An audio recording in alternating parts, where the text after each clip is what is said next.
આપણે જોશું borrowing account, જે આપણે બેંક પાસેથી પેક્સ લોન લેતી હોય છે તેના જે નવા નવા અકાઉન્ટ હોય છે બોરોઈંગ અકાઉન્ટ, એ કઈ રીતે એને ક્રિએટ થશે, જે બેંક લોન અકાઉન્ટ હોય છે, કરજ અકાઉન્ટ હોય છે, બરાબર, એ બધા. તેની માટે અકાઉન્ટ ક્રિએશનમાં જવાનું. જે ઓલ્ડ અકાઉન્ટ હશે પ્રીવિયસ યરના એ તો ઓલરેડી બનેલા જ હશે, બટ એના સિવાયના કોઈ હોય તો અહીંયા ક્રિએટ કરી શકીએ આપણે. સપોઝ આપણે નોર્મલ કેસીસી નું ક્રિએટ કરવું છે તો નોર્મલ કેસીસી સિલેક્ટ કરશું. જે બી પર્પઝ માટે કરવું હોય પર્પઝ અહીંયા સિલેક્ટ કરશું. કોટન યા તો ગ્રાઉન્ડનટ. જો આમાં પર્પઝ ના હોય તો આપણે એડ કરી શકશું. એ તમને આગળ બતાવીશ કઈ રીતે થશે. સોસાયટી લોન નંબર, જે બી એનો લોન નંબર હોય અકાઉન્ટ, એ લોન નંબર એ નાખી દેશું, અથવા તો એનું જે બી નામ હશે એક નામ અહીંયા લખી નાખશું.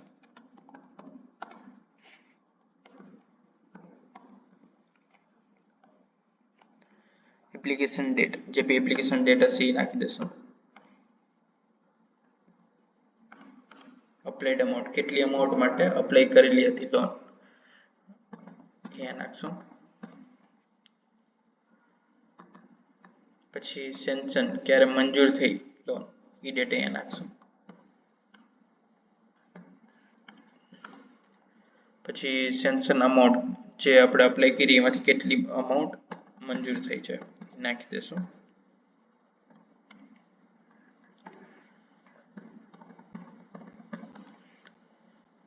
પછી છે repayment type, bullet simple select કરશું.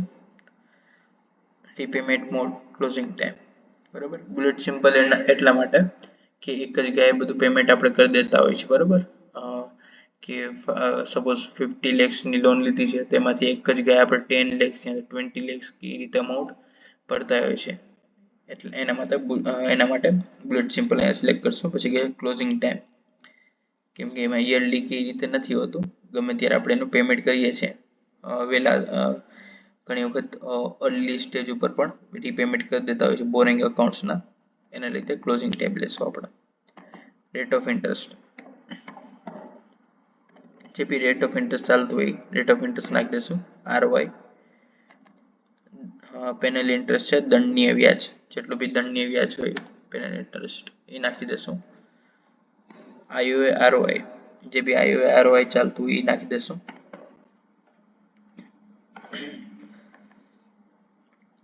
આ જસ્ટ ફોર એક્ઝામ્પલ છે. આ બધા રેટ્સ જે DCCP માં જે પ્રમાણે એપ્લિકેબલ થતું હોય એ પ્રમાણે અકોર્ડિંગલી નાખવાનું રહેશે. લોન પીરિયડ, કેટલા ટાઈમ માટેની લોન છે, સપોઝ 1 year માટેની છે તો 12 months નાખી દેશું. ડ્યુ ડેટ ઓટોમેટિક ફેચ કરી લેશે એપ્લિકેશન ડેટ થી, બરાબર, સેન્શન ડેટ થી ડ્યુ ડેટ, બરાબર. પછી છે સેવ, આટલું કરશો એટલે અકાઉન્ટ ક્રિએટ થઈ જશે. અકાઉન્ટ ક્રિએટ થઈ ગયું. આપણે જોઈએ નોર્મલ કેસીસી માં અકાઉન્ટ ક્રિએટ કર્યું છે. બોરોઈંગ મોડ્યુલમાં જશું. બોરોઈંગ મોડ્યુલમાં અકાઉન્ટ ક્રિએશન કરી નાખ્યું છે. હવે ડિસ્બર્સમેન્ટ, એમાં borrowing normal KCC account number search કરશું. જે રિસેન્ટલી બન્યું હશે, લાસ્ટ જ હશે, બરાબર. આમાં જે બી ડિસ્બર્સમેન્ટ કરશું આપણે એની ડિસ્બર્સમેન્ટ હિસ્ટ્રી અહીંયા રિફ્લેક્ટ કરશે આપણને, જેટલી બી અમાઉન્ટ ડિસ્બર્સ થતી હશે જે ડેટ ઉપર. હવે આપણે સપોઝ આમાં 5 lakhs નું ડિસ્બર્સમેન્ટ કરીએ.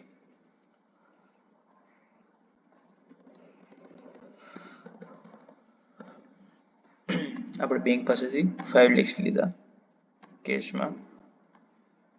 સેવ કેશ કે ટ્રાન્સફર, જે વાઉચર સિલેક્ટ કરી લેવા. બોરોઈંગ નોર્મલ કેસીસી,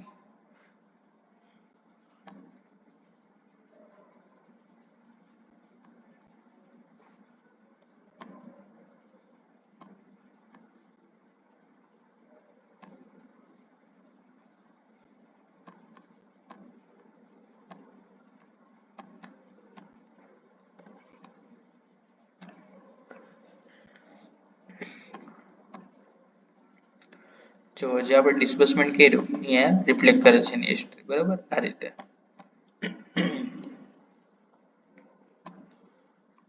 પછી છે એનું જ્યારે બી કલેક્શન એટલે કે રીપેમેન્ટ કરશું તો અહીંયા કલેક્શન મોડ્યુલ ની અંદર આવશે.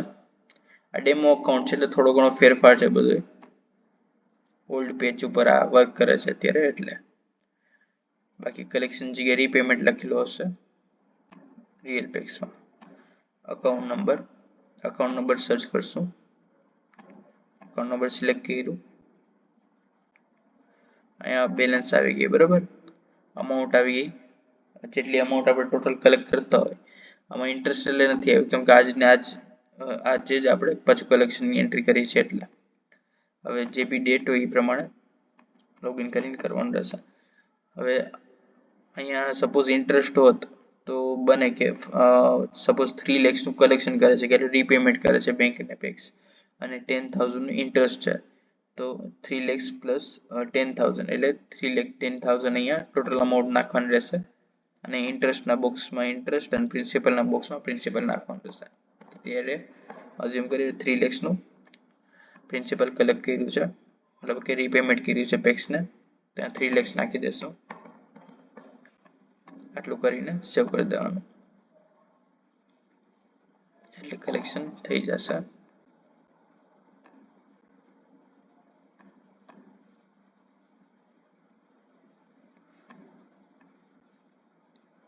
હવે આપણે એકવાર બેલેન્સ ચેક કરીએ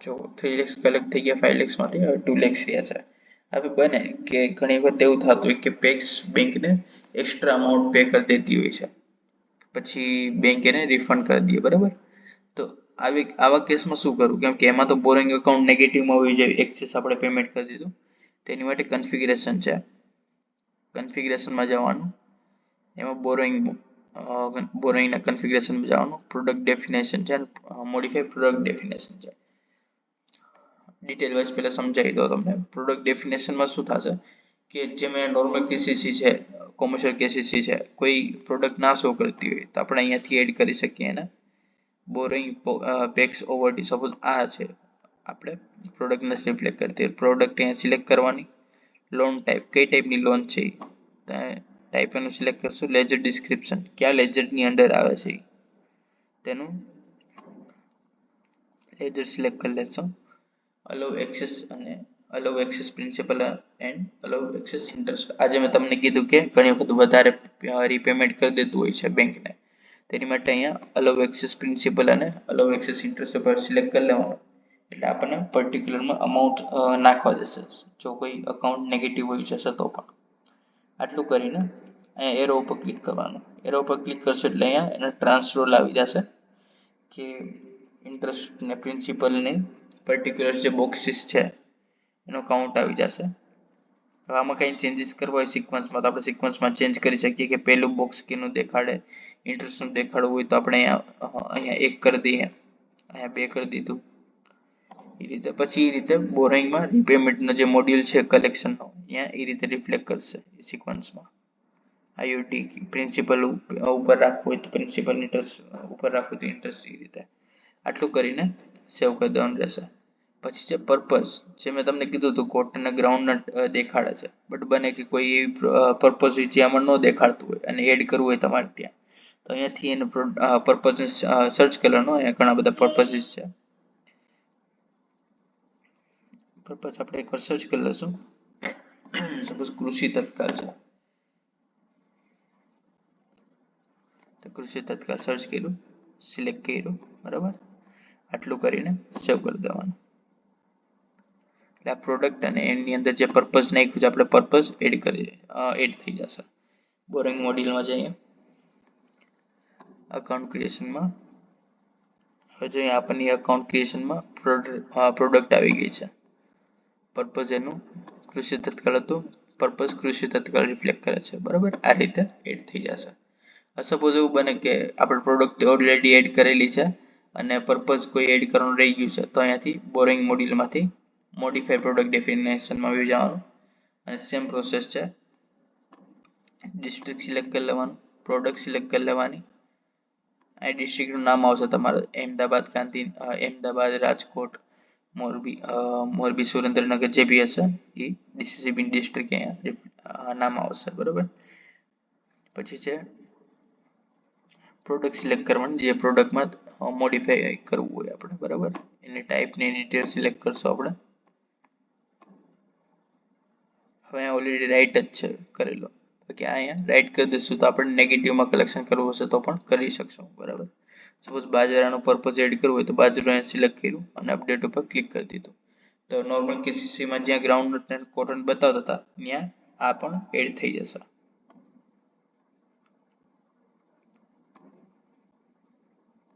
અકાઉન્ટ ક્રિએશનમાં ગયા, નોર્મલ કેસીસી સિલેક્ટ કર્યું, જો આવી ગયું બાજરા આ રીતે.